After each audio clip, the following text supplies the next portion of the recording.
I think you shouldn't, you know. Abandoned ship! We've been boarded!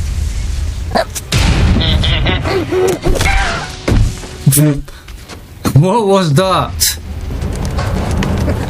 Kick the baby. It's always free. Zignac's destruction of Earth had a profound impact on the afterlife. To Heaven, it was a logistical nightmare. St. Peter's meticulous nature drove purgatory wait times to unbearable levels.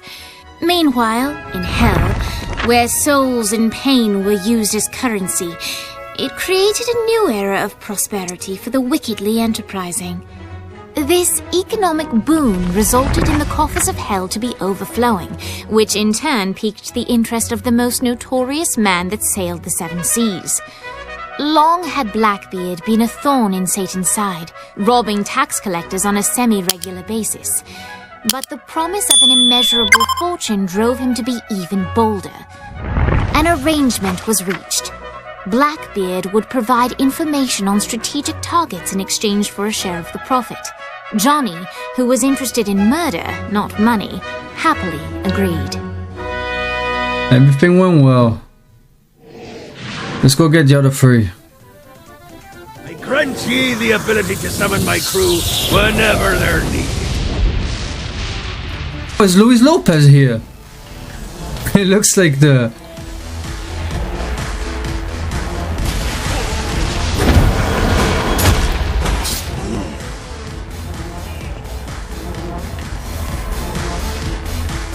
Looks like Luis Lopez when he works in GTA 4.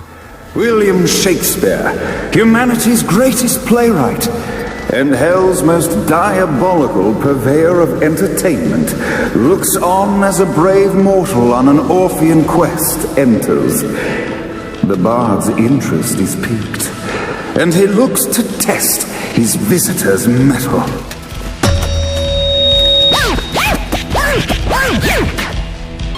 In the Okay, land then. of the living, William Shakespeare is regarded as one of the most prolific playwrights of all time. However, to the denizens of Hell, the bard is seen in a far different light. After selling his soul for fame and adoration, Shakespeare served in Hell as Satan's spy master general.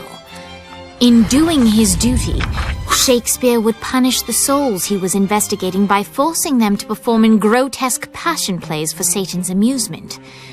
But in a Twelfth Night-esque twist, Shakespeare found himself living a double life. While he projected an image of cruelty, his heart was as soft as Jezebel's. In secret, he would tutor her on the classics and act out the works of his mortal days. When Satan found out, he cast Shakespeare out of the palace, believing that the poet would be tormented by the populace of Hell, far out of Jezebel's sight. But Satan had not counted on the bard's cunning. Embracing his persona of master torturer, Shakespeare and his followers, the tragedies, took root in the entertainment district, biding their time for revenge. That's nice. However you say it, I can't even say that.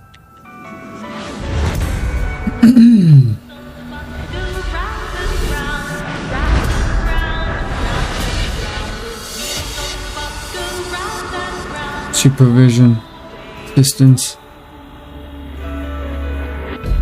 The horn on the bus goes beep, beep, beep, beep, beep, beep, beep, beep, beep. Johnny led Vlad back to his castle, which since his incarceration became a haven for frat parties and squatters. But the systematic impaling of trespassers would have to wait. Vlad was a man of his word, and was eager to provide intel that could aid in hobbling Satan's armies. Hydrate! Almost. I bestow upon you the Stygian cold fire.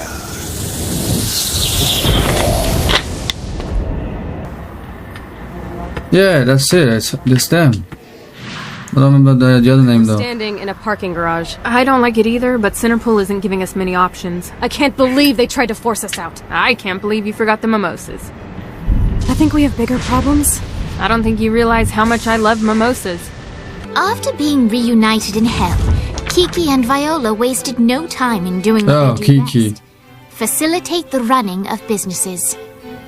However, the De Winter sisters' success did not sit well with other would-be power players in Hell. The sisters' operations all came under attack at once, forcing them on the run. Soon, the twins found themselves on the receiving end of an offer they couldn't refuse. After all, it was better to own 1/5 of something than to be dead. True. Now let us help Well, you not heal chop, something made popular by another group of sisters, the Gorgons. Broken spine.